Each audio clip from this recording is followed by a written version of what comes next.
अस्सलाम वालेकुम नाजरीन, मैं अब्दुल जब्बार सुमरो हाजिर हूँ आपके programme behind the news with Abdul Jabbar Soomro के साथ। तो शुरू करते हैं आज की खबरें और उन पर तबसरे।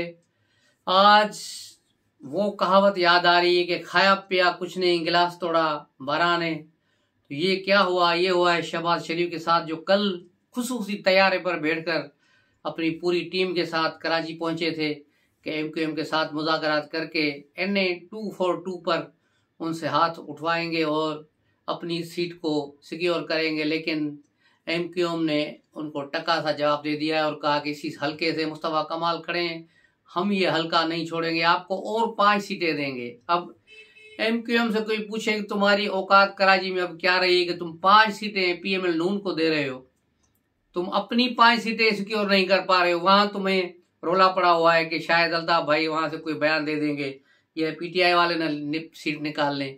तुम तो इस फिक्र में हो, अपनी सीटें बचाने के चक्कर में हो, चले 5 सीटें PML नून को देने। तो ये हालत है इनकी कराची की। और आज इनके मुज़ाकरात भी हुए, शहबाज शरीफ इनके मरकज गए और वहां पर काफी देर तक इन दोनों के दरमियान, इन टीमों के दरमियान मुज़ाकरात चले। लेकिन मुज़ाकरात का नतीजा कुछ भी नहीं निकला। खाया पिया गिलास तोड़ा, अठाने हो गया, सिर्फ फोटो सेशन हुआ और शहबाज शरीफ वहां से चलते बने। जब ये मुलाकात इनकी चल रही थी तो इसी मुलाकात के दौरान एमक्यूएम पर एक बड़ी आफत आन पड़ी कि एमक्यूएम के 2 अहम रहनुमा पीपुल्स पार्टी में शामिल हो गए और वो उस वक्त बिलावल हाउस कराची में आसिफ जरदारी से मुलाकात कर रहे थे, जिसमें अनीस अहमद एडवोकेट जो साबिक सूबाई वजीर भी हैं, कौमी असम्बली के साबिक रुकन भी हैं, और रजा साहब है जो भी MNA भी रहे हैं, MPA भी रहे हैं, मिनिस्टर भी रहे हैं। ये दोनों अहम विकटें जो है PTI एमक्यूएम की उड़ गई हैं और दोनों पीपुल्स पार्टी में शामिल हो गए हैं। इससे अंदाजा लगाया जा सकता है कि पीपुल्स पार्टी कराची में बहुत तेजी के साथ अपने कदम जमा रही है और 8 फरवरी को कराची में पीपुल्स पार्टी बहुत बड़ा सरप्राइज दे देगी एमक्यूएम को और खुद जमात इस्लामी को, जो खुद को कराची का मालिक समझते हैं। जमात इस्लामी की तो शायद कोई एक सीट भी नहीं है, लेकिन हो सकता है एक सीट नईम रहमान जीत जाए, उसके अलावा कोई दूसरा चांस नहीं है। लेकिन एमक्यूएम के घर में रोले पड़े हुए, अल्ताफ भाई ने वहां से इनको बाइकाट की धमकी दे दी है। इधर PML नून इनके साथ मुज़ाकरात करेगी तो PML नून के वोट कराची में हैं कहाँ? PML नून के चंद वोट हैं कराची में, चंद इलाकों में, जहां से जो पंजाबी बोलने वाले लोग हैं PML नून के सिर्फ वही कराची में है कुछ, और वही इनको सपोर्ट करेंगे, वही इनको वोट देंगे। अदरवाइज PML नून का कोई भी वोट नहीं है। तो इसको कुछ भी नहीं है, यूं समझो 1% वोट भी नहीं PML नून का। तो ये एमक्यूएम की क्या सपोर्ट करेंगे? हाँ, एमक्यूएम के सपोर्ट से शहबाज शरीफ शायद सीट निकाल ले, लेकिन एमक्यूएम भी सामने खड़ी है तो फिर वहां से इनका जीतना तकरीबन नामुमकिन लग रहा है।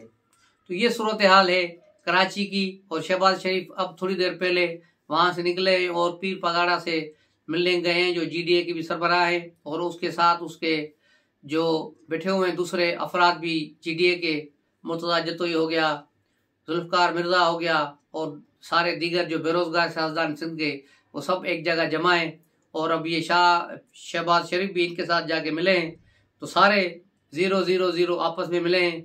अब देखें 5-0 मिलने के बाद क्या सूरत हाल निकलती है। साइंस कोई शायद कोई नया तजुर्बा करे, लेकिन 0+0 का नतीजा 0 ही आता है। तो मुझे नहीं समझ आ रही कि इनकी मुलाकात का क्या बुनियादी मकसद है। और इस्टेब्लिशमेंट या दूसरे इदारे जो हमेशा जाम सादिक अली फार्मूला इस्तेमाल करते हैं पीपुल्स पार्टी को हराने के लिए, मेरे ख्याल में इस बार इसकी गुंजाइश नहीं कि जाम सादिक या अरबाब रहीम जैसा एक कठपुतली वज़ीर आला सिंध में बनाया जाए और बागडोर एमक्यूएम के हाथ में दी जाए। तो ये ऐसा अब होना मुमकिन नहीं है। तो इस तरह GDA को वो कामयाबी नहीं मिलेगी। चंद हलकों में, 3-4 हलकों में उनको शायद निशस्तें मिले, अदरवाइज पूरे सिंध में कहीं भी पीपुल्स पार्टी को कोई चैलेंज नहीं है। पीपुल्स पार्टी को जो चैलेंज होगा वो खुद पीपुल्स पार्टी होगी, यानी जो पीपुल्स पार्टी अभी निशस्तों का अनाउंसमेंट करेगी, जो बाकी बच जाएंगे वो उम्मीदवार वही उनके मुकाबले में खड़े होंगे और वही पीपुल्स पार्टी के लिए चैलेंज होंगे। Otherwise GDA VDA Peoples Party के लिए कोई अहमियत नहीं रखती फिलहाल इस पोजीशन पर। तो ये सारी सिंध की सूरत हाल है। उसके अलावा पंजाब में भी सूरत हाल मुख्तलिफ नहीं। वहाँ PML नून अपने पंजे गाड़े हुए है, उसके हर निशस्त पर 4 से 5 उम्मीदवार नॉमिनेशन पर आए हुए और वो सारे उनके साथ जो है कर रहे हैं कि अब किसको टिकट दें, और ये तक अभी टिकट बाद में अनाउंस होंगे। दूसरी तरफ नवाज शरीफ का इंतखाबी शेड्यूल भी अनाउंस कर दिया गया है कि वो 10-15 जलसों से खिताब करेंगे, लेकिन ये होगा जनवरी के दूसरे हफ्ते में, तब तक नवाज शरीफ घर से बाहर नहीं निकलेंगे। तो ये मुस्लिम लीग नून बिल्कुल ही बैकफुट पर खेल रही है। और लाहौर में जहां ये सारी सूरत चल रही है, वहां बिलावल भुट्टो के कागजात नामजदगी पर एतराज़ात कल किए गए थे। आज उसके वकील इरफान कादर ने उसका जवाब जमा करा दिया गया है, जिसके बाद फैसला महफूज कर लिया गया है। वो बिल्कुल एक सिंपल सूरत हाल है। अब ये शायद वकील ने उसको इसी पे क्लियर किया है या नहीं, क्योंकि इरफान कादर एक बहुत बड़े नाम है, एक बहुत बड़े वकील है। जरूर उन्होंने कोई कानूनी नुकात उठाए होंगे, लेकिन सीधा सीधा नुक्ता है, इसमें कोई दो राय है नहीं कि भाई दोनों जमायतों का अलायंस है। अलायंस के तहत कोई भी शख्स उसी अलायंस के तहत एक ही निशान पर इंतखाब लड़ सकता है, जिस तरह माजी में होता रहा है। IGI का एक निशान था, उसमें 9 पार्टियां थी। भुट्टो साहब के मुकाबले PNA बना तो उसमें भी 9 पार्टियां थी, इंतखाबी निशान एक हल था। उसके बाद फिर बेनजीर भुट्टो और असगर खान ने इत्तेहाद बनाया था PDA पीपुल्स डेमोक्रेटिक अलायंस, तो उसका भी इंतखाबी निशान 13 था। उसके बाद फिर MMA बनी, तो उसका इंतखाबी निशान JOI फे का किताब था। तो ये सारी जो सूरत हालें चलती रही हैं। और जमीयत अहले हदीस के जो है शेख जो अमीर, वो PML नून के टिकट पर इंतखाब लड़े थे शेर पर। तो ये सारी सूरत हाल यकसा है और इसमें गुंजाइश मौजूद है कि कोई अलायंस हो तो उसमें एक ही इंतखाबी निशान पर इंतखाब लड़ सकते हैं। अब आते हैं पेशावर हाई कोर्ट की तरफ। कल अचानक 2 दिन के बाद PML नून ने पेशावर हाई कोर्ट में तनकीद शुरू कर दी। शहबाज शरीफ ने कराची में उसे रंदा फेरा, और मरियम बीबी ने, नवाज ने लाहौर से ट्वीट किया, और जो है पेशावर हाई कोर्ट को अच्छा खासा लगेगा। तो ये 2 दिन के बाद मुस्लिम लीग क्यों जागी? पहले ही इनका रिएक्शन क्यों नहीं आया, जब कि हम और बहुत सारे ब्लॉगर पहले ही इस बात की निशानदेही कर चुके थे कि पेशावर हाई कोर्ट ने गंद मचाया है और इस जज को ये जो इसकी जुरिडिक्शन ही नहीं है कि वो ऐसा फैसला दे सके। लेकिन उसके बावजूद भी कल ये जाके फैसला हुआ है। और कल एक और कार्रवाई डाली गई आज कि पेशावर हाई कोर्ट ने उमर अयूब को 22 केसों में सिर्फ 2 मिनटों में 22 केसों में जमानत दे दी। वो जैसे ही अंदर घुसे, जज वहां से शोर मचाना शुरू कर दिया, जमानत जमानत जमानत, और 22 केसों में उसे खड़े खड़े 2 मिनट के अंदर जमानत देकर एक नया आलमी रिकॉर्ड कायम किया है इंसाफ देने का।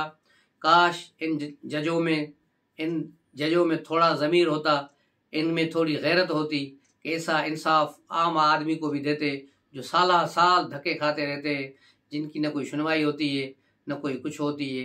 किसी को इंसाफ मिलता है तो पता चलता है कि वो बंदा तो 20 साल पहले फौत हो गया। तो ये है पाकिस्तान का निज़ाम है इंसाफ। बड़ा आदमी जो अपना हामी है, अपना बंदा है, तो उसको बस 2 मिनट में इंसाफ देना है। आम आदमी जो पाकिस्तानी है वो सफ़र करता रहे, सालों धक्के खाता रहे, एड़ियाँ रगड़ता रहे, जूते घसता रहे, लेकिन इंसाफ तो दूर की बात, उसके केस की सुनवाई नहीं होती। तो ये है पाकिस्तान का दोहरा मयार, दोहरा निज़ाम। आज गौहर खान ने भी प्रेस कॉन्फ्रेंस की और कहा कि बल्ले का निशान हमारा निशान है, हमारे लिए ये भी रेड लाइन है, ज़िंदगी और मौत का सवाल है, हम इसे हासिल करेंगे।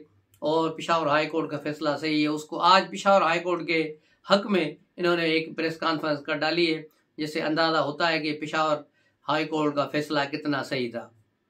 उसके अलावा इस्लामाबाद हाई कोर्ट ने आज गौहर खान को इमरान खान से मुलाकात करने और इंतखाबी नशस्तों पर उसके साथ अपना डिस्कशन करने की इजाज़त दे दी है। और ये सूरत हाल अब हो गई। अब ये गौहर खान अब इमरान खान से मिलेंगे और सारी लिस्टें उनके पास रखेंगे जाके, और फिर इमरान खान उनमें से किसी उम्मीदवारों का इंतखाब करेंगे मुल्क भर से। उसके अलावा शामन कुरैशी के दिन बुरे दिन शुरू हो चुके हैं। उन्हें 12 केसेस में अडयाला जेल में दोबारा रखा गया है। अब वहां से निकलेंगे तो फिर किस मुकदमे में जाएंगे अंदर, क्योंकि अब फवाद चौधरी की तरह इनकी जान नहीं छूटनी, क्योंकि अब रियासत अब पूरी ताकत के साथ अब अपना काम शुरू कर दिया है। तो किसी के साथ भी कोई अब रियायत होना नजर नहीं आती। ताम खवातीन के सिलसिले में थोड़ी रियायत बरती जा रही है। कुछ खवातीन को पहले रिहा किया गया था जिनकी एज 60 से अबव थी, उन खवातीन को छोड़ दिया गया था जो बराह रास्त इसमें 9 मई के हमलों में मुलव्वस नहीं थी, सिर्फ वहाँ बाहर खड़ी थी या क्या ऐसी औरतों को और लेकिन खदीजा शाह को नहीं छोड़ा जा रहा था। खदीजा शाह वो औरत है जिसने ट्वीट किया करते हुए डायरेक्ट अपने ट्विटर अकाउंट पर इसकी लाहौर की जो जलाओ घिराव की पोस्टें रखी थी, तो उस पर उन्होंने काफ़ी देर सहा है। कई मुकदमात में जिस केस में उसकी जमानत होती थी फिर उसे दोबारा रखा जाता था। आखिर में उन्हें कोयटा भेज दिया गया और 15 दिन वो कोयटा जेल में रहकर कल वो वहां से रिहा हुई हैं और कोयटा की अदालत ने उन्हें इस मुकदमे से बरी कर दिया है, उनकी जमानत कर दी है। फिर भी उन्हें डर था कि शायद उन्हें बाहर गिरफ्तार कर लिया जाएगा, लेकिन वहां उन्हें किसी ने गिरफ्तार नहीं किया और अपनी फैमिली के साथ वो वापस लाहौर पहुंच गई हैं। तो ये थी खदीजा जा की कहानी, और ये अभी और भी शायद कुछ खवातीनों को रिहा करने का इम्कान है, लेकिन 9 मई के मुकदमात में किसी के साथ भी रियायत नहीं होगी और फौजी अदालतें अपना काम शुरू कर रही हैं।